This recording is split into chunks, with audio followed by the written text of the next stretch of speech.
la vita è una merda. Esatto, l'ho detto veramente, ma non come tutta quella gente che pronunciando questa frase mente. Sono sincero, vero, candido come un velo bianco, ve lo ripeto, la vita è una merda. Ne sono sicuro. No, non sono duro, giuro, sul mio culo.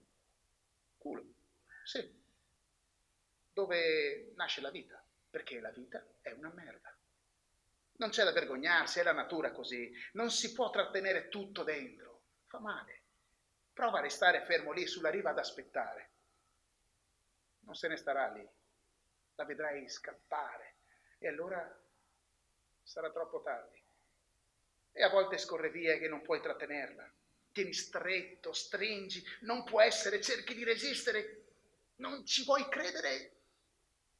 E invece ti tocca cedere e lasciarla andare. Ma non fa male. Altre volte ti sembra dura che ti sembra impossibile farcela. Ti devi sforzare, spingi, soffri e alla fine qualcosa esce. Sempre qualcosa esce. E dagli tempo, che cresce, che sia un progetto, un'idea, portagli rispetto, abbi fiducia. La vita è una merda. Quindi semina, innaffia, prenditene cura e lascia che la merda sia a fare la parte più dura. Perché anche se è brutta, è grazie ad essa che si riesce. Perché anche se è brutta è grazie ad essa che si cresce. Diffida da chi dice che la vita è bella, bella come un diamante.